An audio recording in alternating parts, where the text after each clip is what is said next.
Ricky and Karl are here now. I don't even need to say your surnames. Hello. Hello. Hello, Karl. All right. You're How's right. it going? Yeah, it's going all right. Like Frank and Liza. This actress, Jessica Chastain, who is going to be huge in a year, I think everyone will know her name, and I was at the premiere last night of her film, and I said, when you come in tomorrow, you'll meet Ricky Gervais, and she started screaming, going, I saw her at Madison Square Garden, I've seen all the Office and extras, and I said, you'll also meet Karl, and she's, if anything, she screamed even louder. She's just screaming all the time. What have you got her on for? God. It might be a condition. Yeah, she can't communicate through words, just through screams. We've got something for it though. If you take these lithium pills, she's all right for an hour, so don't worry about it. Well, look, Karl, you've got a following in America now. Think of that. You see, what a lovely compliment you just passed on there from an actress who's come to this little island. She's going to be huge. She's nice, and you did. Look at you. I wasn't dissing her. I just said if she's coming in screaming. Language. You know when you go to some sort of zoo in a country that hasn't quite got their animal rights together, and that you see these old chimpanzees just sitting there rubbing their head, and they've got neuroses, and they're a bit emaciated. I know you feel so sorry for them, and you want to like him now. That's just like him now, rubbing his head. That's comfort. That's what all simians do to comfort themselves. They just touch their head. And what am I doing here? So how's it going? It's going all right, Karl. It's going all right, thank you. He is right. You look as though you've just been told you've got a week to live. Because I've been all over the place. Where? Where have you been? You name it, I've been. If you had a globe in here and you span it and popped your finger on it, I'd go, yeah, I've been there. France? Well, not for the series, but I've been there. Yeah, I've been to France. Your kitchen? Yeah, I've done that. But no, I've been everywhere. I've been to Alaska. I've been to Thailand. I've been to Vanuatu. What's that? Exactly, that's what a lot of people say. They don't know where it is. I'd never heard of it. The globe that I've got, Vanuatu, isn't even on it. Yeah, but it's a blow-up one, isn't it? It's not. It's a proper one. It's a proper globe that I've got, and I looked for it because I always I was doing like on Wackaday when they used to put stickers on a globe. It's a cracking reference there. For anyone who had a job in the 80s. Timmy Mallet, he had like a map, didn't he? And he'd say, "Hey." I love the fact that your geographical knowledge up till now was based on Timmy Mallet's Wackaday. All right, well, I've been to there. I've been to New Zealand. I've been to Australia. I've been to Japan. Just got back from Japan about 3 days ago. Let's explain what An Idiot Abroad is. So this is where Ricky, yourself and Stephen Merchant send him to places he doesn't really want to go to. Well, he does want to go to because we drew up a list. I've got a list. We sort of found the top 100 sort of people's bucket list, things to do before they die. That's the list. I'm being passed the list now by Karl. Right, and they're before you die. They recur. They're the 100 most popular things that we could find. We compiled that, and we let him choose 7. That's not to say there weren't little surprises along the way. Why do you pick old ones? Like in the first episode, you go to a remote island on the other side of the planet. Look at the number 65 is Skinny Dip at Midnight. He doesn't go nude. I don't do nude. Oh, right, okay. Don't like doing nude. Would you be happy being nude? No, but you could knock that off, couldn't you, in 10 minutes? Knock what off? I like the fact that how he says nude. N-O-O-D. No, I'm not happy with that. I know, would you go nude on the telly? No. I think there's something wrong with people when they do that. I don't think... I'm not happy doing that around the house. Just walking around with out on. You can understand why an actor would have to do it for a part. I don't actually. What about if the part... We know what's there. What are they showing us? Why does that happen? It's not great acting, taking your pants off.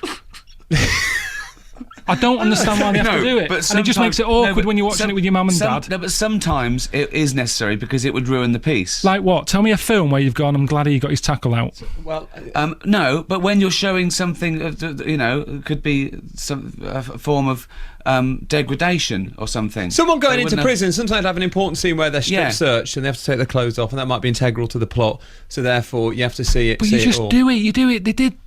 Look, you've watched Jesus of Nazareth. Yeah. With Mary had a baby. I don't know what this is. Is this a Boney M song? What are you talking about? What I'm saying to you is, you take things as given. If someone's pregnant, you don't need to see it happening. Too much sex on the telly. No, I agree. I think 95% of it is gratuitous. Right, and that's what I just was saying. But we're not talking about. We're talking about when it can be justified. Sometimes it would be worse not to. It'd be better not to have anything than have a pair of pants on something. What about if you're going to stay with some tribe, and they will consider it enormous disrespect for you not to strip off. Then well, that happened, didn't it? That happened in this first episode. Well, in context, that would then be acceptable, wouldn't it? That would be the right thing to do, because it would be disrespectful not to do it. It's not gratuitous. No, it's all about societal pressure as well. Yeah, but at the same time, Richard, that happened, and it's not about... Ricky and Steve didn't send me to that tribe to wear a thing called a nambas. They just wanted to see me trying to get out of me getting my tackle out. Yeah, I don't want to see his tackle. I like him struggling and feeling uncomfortable about the, the chances that he might get it. I don't ever want to... I must say, I never want to see him nude. Can you explain a nambas? It's like pants made of leaves. Yeah. Yeah. Or wicker. Or just anything that's lying around. Dolmades, that Greek dish with sort of rice wrapped in a little vine leaf. Yeah. We wanted his little rice. It's ridiculous. Little vine leaf. Yeah. I would have looked ridiculous. We're going to play a clip from the first episode in a moment. Just to cover, first of all, at the very beginning of the episode, Ricky, Karl doesn't quite understand the premise of 100 Things to Do Before You Die, because he says, "Why would I want to swim with dolphins if I've only got a day minutes?" Yeah, he thought it was immediately before you die, like someone's really sick and ill on life support, and you chuck them in a pond. All right, well, that's saying then. That's saying live every day as if it's your last, like Ronan Keating sang about. Yeah. I don't think I'd be up for doing much if it was my last day. No, I'd stay in. No, again, the point of that phrase is that you don't know it's your last. So because we don't know it's our last, But you can't live like that either, because what do you do when you've got bills to pay and you go, I've spent all that, I thought it was going to be the last day. It's a ridiculous thing to live by. But that's all part of it, isn't it? Pension, you get a pension. I don't know how long I'm going to be around. Yeah, it doesn't mean go and get a credit card and live it up and hope you die tonight so you don't have to pay it back. It means every moment is precious. Our life is finite, so live every day like it's your last. Live every moment, savour every good meal, every fine wine, every nice experience, because it might be your last. Karl, if it actually was your last day, and you knew it was your last day, what would you do? Well, that's different. What would you do with it? That's very different. I'd probably just... God. Well, I'd be at the doctor's. Yeah. Well, not if there's no point, no. All right, I wouldn't do that. What would you do? Just stay in, just watch a film. Watch something. I think I'd hope it was a miserable day. I wouldn't want it to be sunny. I've thought about that. If I was dying, I'd want it to be horrible and miserable outside. So I'm not going to miss it. Yeah. I'm not bothered. Really not bothered. Probably eat something that's not that nice. Brilliant. That thing of your Last Supper thing, when they do that on the on death row. Is there anything more depressing than that? Is there anything sadder and more depressing of someone choosing their last meal? I mean, let's not get into the humanity of it, because it's pretty disgusting anyway. But the fact that they make sure you haven't got flu before they execute you. Well, the fact they use new syringes. I don't get that. Yeah. Use used ones. Yeah. What does it matter? Yeah, good point. That is a good point. Brilliant. That is a good point. I don't suppose you'd have much of more highbrow discussion on 5 Live. It is. I don't suppose you'd have much of an appetite for your last day anyway, or you're on death row. Let me just play a clip when you were on last time, because you'd done the first series, An Idiot Abroad, which was going to the 7 Wonders of the World, and you were so adamant, that you wouldn't do a second series. I don't know what I want to do at the moment. I don't know. You're definitely ruling out doing another series of An Idiot Abroad. Yeah, no that's happened. way. No way. No. What about if it rates really well? Doesn't matter. Remember, I didn't know what it was going to be like. I thought it was going to be a bit more like a holiday. I now know what it's like. And if you do a second series or something, it's got to get madder, hasn't it? Look at Jack Bauer, 24. It was believable at first, and it just starts getting mad. It was not believable. Well, more believable in series 1 than it was as it went on. That's what I don't want to do. What's wrong with just doing something once? Right. Karl, what happened? Well, I've got bills to pay, haven't I? I've got bills to pay. So I've got to do something. It took me 6 months, didn't it? Gentle persuasion every time we sort of went out for a drink or went for a meal. Well, it was meant to be the Natural Wonders. There was talk of that. I'm going, I'm not doing it. And then they said, the bucket list idea, you can come up with what you want to do. And, I thought, well, I'm deciding. So I'll do it. Plus, I was in a programme called Idiot Abroad. Options aren't flying in work-wise, Richard, when you've got that on your CV. When the idiot it refers to you, when you become known as an idiot. But mainly money. That's why does anyone do anything? Well, Attenborough messing about in the jungle at his age. He doesn't want to be in there, neck high in mud. He's doing it because it's a job, isn't it? Why are you sat here? Well, that's not true, is it? Because he could do something else. So it has to be a passion as well. You enjoy it, you know. I don't know about that. I think most of us, you can't always pick what you want to do. You do it because money. Oh, but you're proud of the show, though, aren't you? But you are picking. I'm happy with it now. It's over. I think it looks brilliant. You said to me before. You said, "Oh, you watched the first episode. It looks amazing." It looks beautiful. What do you say to those people that think you're whinging? You've been all around the world. You're getting well paid. You're on Sky. You know, people are interested in what you say. You've written books.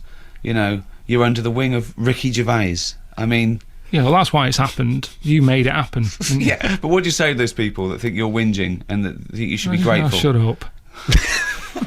Because they don't know, do they? They don't know what it's like. Everyone just sees this 45 minutes of telly. They don't know what I've been through, where I've stayed. I'm not even moaning about it anymore. It's because people don't listen. Ricky, do you remember a couple of times ago when you were in and we rang Karl and he was at home and you were grouting, I think. I was grouting. You were grouting. Yeah. How did that go? It's all right, yeah. Yeah, good. Broke the vac doing it.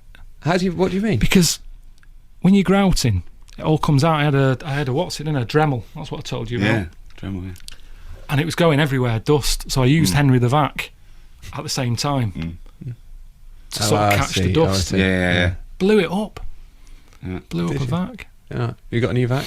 Yeah, I bought a Hetty. Is it a Hetty? I have no idea. The pink one. This isn't actually going out, is it? I think it might. We can edit this bit out, aren't we, to make it a little bit tighter and more exciting. Well, we will do with the podcast. Yeah, sure. Karl, my point was this. When I spoke to you on the phone, you said that you hadn't seen any money from Series 1, and you said, Ricky keeps talking about this pot of money. Where's the pot? Still haven't seen it, honestly. Have you found Honest to God. Unless you know, I haven't seen the pot. And that's part of why I did. I don't want to go, but this is like talking about some sort of pension plan. Look, the point is that when you own the format, it's back end, which means that they see where the profit is the whole show, the sales abroad, and that takes. It's only just the Office, the American Office, has only just started showing the syndication rights. It's worth waiting for, Karl, but it's going to be a while, and you've got money to go along. I don't know where you spend your money. I know last time he said, "Oh, this is unbelievable. We were out to dinner." Me and Jane were out with him and Suzanne, and he was talking about Christmas, and he's moaning about money as well. And I know how much he's got, and he was going, "Well, she's had a floor. She's had a floor." He put a floor in the kitchen, and he was trying to make it that his girlfriend's Christmas present, that she'd had a floor.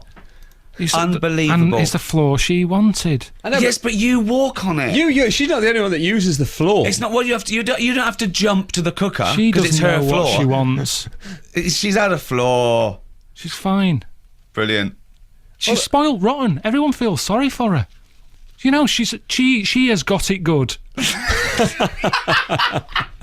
Honestly, she gets what she wants. She's already talking about Christmas presents, and I sit down and go, right, what is it that you want? She keeps saying, Karl, don't forget this year. No, because I just want to know how much she wants something. Yeah.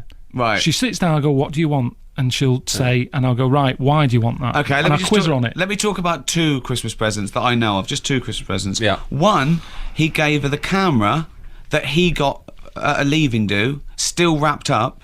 Said, there you go, you wanted a camera. That's one. Really just handed it straight over to Yes. Okay. Right. Why does that matter? I can top that. Something else you don't know about. Sky, after the last series, gave me an iPad. Right. She got that for Christmas. But you're saying it like you're proud of this. I'm not proud. I'm just saying there's nothing wrong with it because she wanted one of them. Did you tell her that it was a second-hand gift?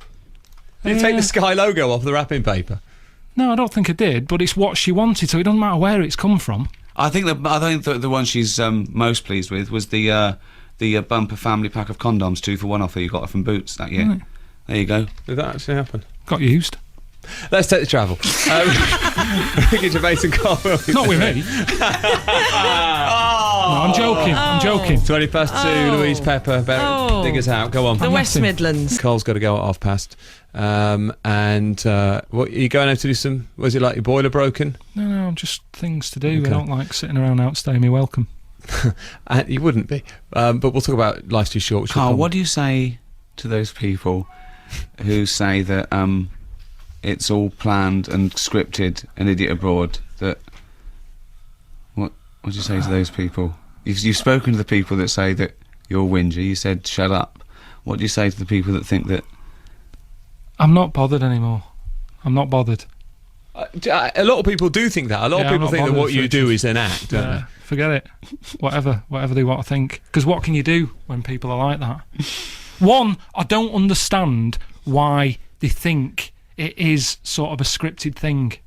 I don't know why they think I'm an idiot. That's the first one, because I'm not an idiot. You wouldn't say that, would you? No, you're not. Of course you're not an idiot. Right. So we can agree on that.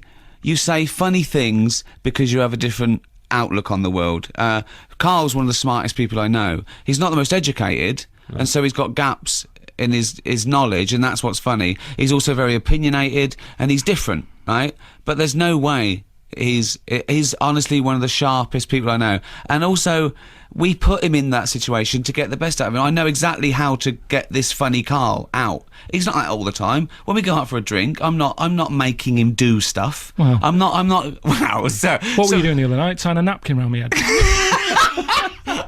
That was an experiment. That was an experiment because I wanted to show him the tourniquet. How if you tie it and then put a simple lever in it and turn it, you can get so much pressure. And you nearly burst, didn't you? Your head nearly burst. Yeah. So and you learned something. It's sort of like Blue Peter. I don't want to bring up Blue Peter again. Those days are gone. They're a long time ago. Yeah. Too soon for those jokes.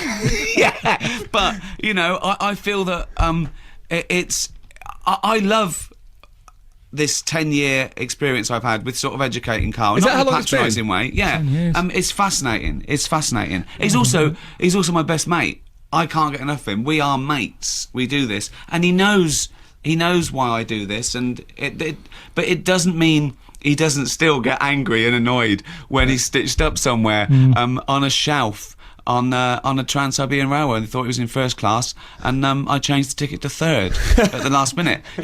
So there's still fun things, but you do it like mates do it. I think some of the things you say are really wise sometimes, but then I agree. But at the same time, some of the stories you tell do seem fanciful. So he's having a go now. No, I'm not having a go. I'm not saying they're not true. It's just that they seem implausible. But I don't think you're a liar. I don't think you even have the capacity to lie. But there's that story. This might be from your old XFM podcast. Where did a mate of yours or a neighbour keep a horse in the house? Look. What? Yeah, but hang on. I've just got back from Africa, where someone's got a hippo in the house. Do you don't believe me? What do you want? What can I do? It's not my house. It wasn't my horse. I'm just telling you. Where was this? In Manchester? Yeah, on the estate. Someone that kept a horse in the house. Horse in the house, but they didn't have much. They didn't have that much money. They couldn't afford a stable, so it's in the house. Kids on estates get spoilt sometimes more than people with money. So they'd spoilt the kid and got it a horse, but nowhere to keep it. Exactly. So it was in the house. No carpet in that house. Massive telly. They always have big tellies, don't they, in these houses when they got them out. The horse like Coronation Street. It was just that wandering around. I went round because I was flogging dead horse plants in pots, right, yeah. Raising money for me. And there was a horse in the lounge. Was it sitting on the couch? It was just wandering around. Did it go, hello, can I help you? But that isn't that unbelievable, Richard. I mean, it's weird. It is strange. It is weird. Yeah, but then there's this weird thing, that there are weird things on estates, and also people have heard the podcast, which is, like 40 hours of Karl talking about his childhood, but he's got, 35 years to tell. I mean, if it happened every day, those weird things, but, they're sort of condensed, and we've sent him to places where there are these strange customs to us. And there's no better man to do it. Could I just say in defence of Idiot Abroad as well? Yeah.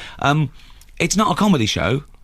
It's planned behind Karl's back, but everything Karl says is the first thing that he thinks. There's no filter with Karl, and I think it's a really interesting and, dare I say it, quite important documentary. It's beautifully made. I think in terms of comparing the first to the second series, I think it's moved up, hasn't it? Good, isn't it? Some of the photography is as good as your Attenborough shows, I think. Yeah, definitely. You look as though you're enjoying it more than the first series. I've only seen one episode so far. Well, it's over now, isn't it? And I've done it. I've been everywhere. There can't be any more. So now I can enjoy it. It's what have I got to worry about? But you had some good times on screen this time, didn't you? Yeah, I sort of. I don't know. I think I tried to enjoy it more. Last time I moaned a lot and I was trying to get out of it and try to come home. This time I was like, I know this is how it's going to be. Stop moaning, get on with it.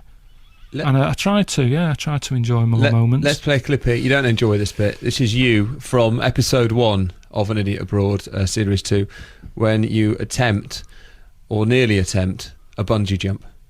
We could have gone straight to the desert island, but instead we've come all the way here for a pointless occasion, because it's not going to happen. I said I'm not bungee jumping. When we talked about the whole bucket list thing and Steve was going, oh yeah, bungee jumping, that's what people want to do. They might, but I don't. And this is meant to be my bucket list. I've been on the world now for 38 years. I don't need to introduce this now. Oh, I'm just creating a new problem if I do get into bungee jumping. I don't want to change. I don't want to get into this. Karl, let it go. Look up. Bring that chin up. Focus on that mountain. Nah, forget it. Yes. No. And you're going to dive out. No, I don't want now, it. Karl. So No. honestly. So what was that noise? I just made a noise I've never heard come from me. There's that noise again.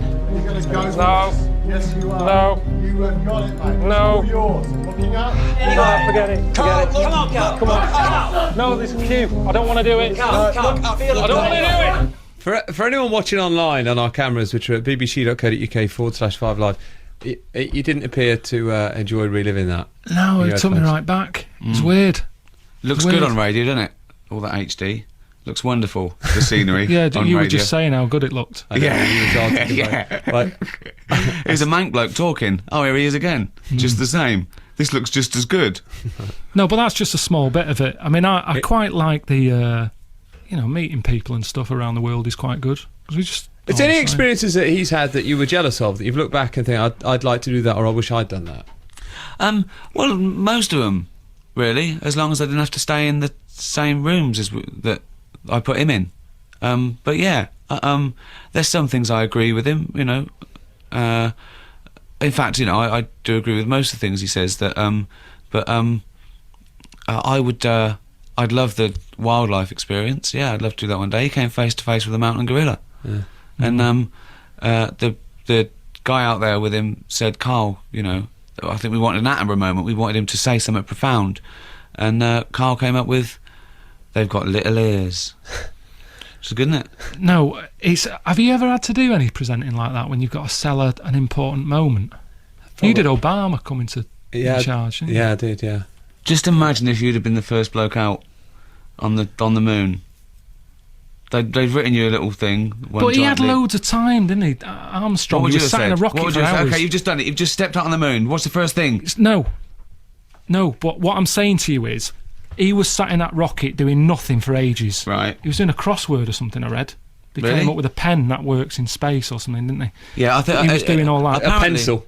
Well, No, exactly. Russia yeah, did that. Russia yeah, did the pencil. That's right. America spent about $100,000 on getting a pen that worked space, and Russia took a pencil. Whereas when I was sort of trekking for the gorillas, I walked for about 8 hours, and the guide kept saying 10 minutes, all right, 15 minutes. Well, hang on a minute, how long are we walking here? And he went on for 8 hours, and then I get there. That's because you were going too slow, so the gorilla was getting away. If you'd have gone faster, you'd have got caught up with him. So I get there, and the bloke with the camera's going, right, quick, say something. Look at the camera, say something. This is the moment, it's going to keep moving. So even though I was there, I couldn't enjoy the moment. They're all looking at the gorilla behind me. I've got to come up with something, looking at a camera, about this special moment. And it wasn't a special moment. My feet were wet. I ate wet socks. But where is Neil Armstrong at ages in the rocket? I didn't. You had 8 hours. No, Yeah. because it's tricky, Richard. It And was after, up and down. after you'd pointed out they got little ears, what was your profound statement? Do you remember? I think I said I say it best when I say nothing at all. So Yeah. just film that. He quoted Ronan Keating. But He it's quoted Ronan Keating because after meeting a silverback mountain gorilla. right. What would in you the have said wild. then? Come on. What would you have said? That hasn't been said already. I'd have said, because Attenborough did it I'd have years said ago. life is a roller coaster. Karl, you're not outside, you're welcome. Do you want to say just did like 5 more minutes after 10 minutes. these? Yeah. Okay, Right. great. 10 more minutes. Karl 15. Pilkington's here.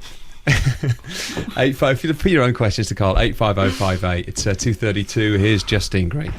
Thank you very much, Bob. But Karl, you look like you're in constant pain. No, I'm just. I am still jet lagged. Are you okay?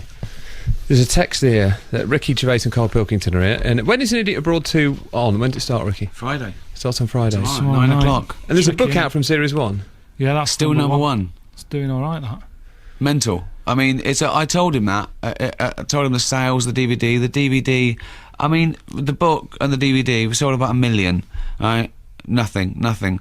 I tell him these people that you know, like you, these people that I talk to at the Golden Globes and these award shows, they're not impressed with it. The only thing he's impressed with is being paid. That is all I want, Richard. That is all I do this for. Like no, there's one. It's the one thing. I love it when I get a cheque in the post. Yeah. You're never there to witness that. No, you don't. You moan about it because you say, "Oh, I've got to pay tax and that. I've got to do this, that." Yeah, well, everyone else sticks their hand out, doesn't exactly. But that is why. But the one thing I'm just working on the third series, the Ricky Gervais Show, the animation. Yeah. We're just finishing it, and I showed him the finished first episode, and he loves that. He watches those over and over again. He loves watching himself as a cartoon. Why? Because it's not him. It's not like him. It's like they've added to it, and it's things we said. You can watch it like it's not. I watch it like it's not us three. Well, I forgot a lot of things we talked about. Yeah, exactly. Yeah, and they've got better and better. The third series is better than the first two, and it got better and better.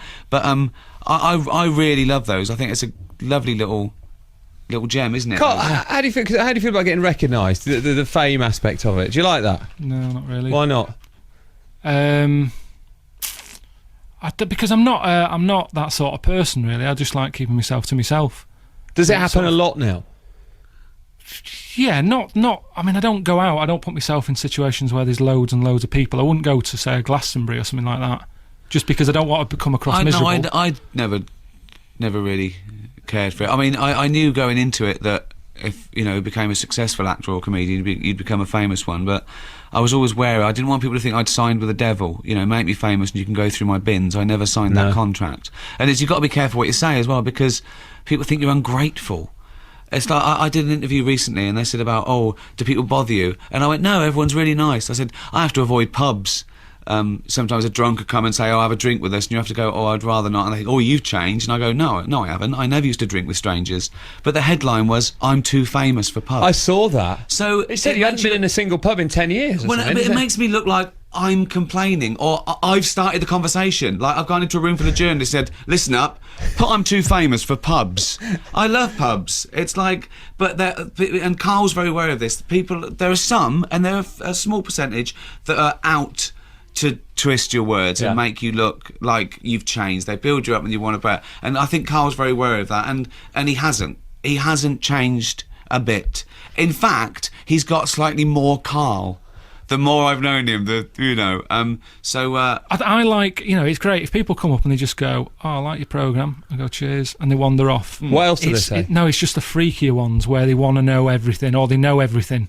It's like where they know the podcast even better than you do. Yeah, I don't like that. Yeah, but it's the ones that think they know everything and don't. I mean, the problem is that everyone's, I've got a blog. Everyone's a journalist these days. Everyone's a critic. So there's these conspiracy theories. I mean, people say things that they really think they know. I've heard that. I know for a fact that they do. Karl's an actor called Graham. That they work out how rich you are. And it's like, but fans are fine. We couldn't do without fans. We like people that like what we like and they buy it. Of course we do, But I think you do have to draw the line of privacy because I think it's your right.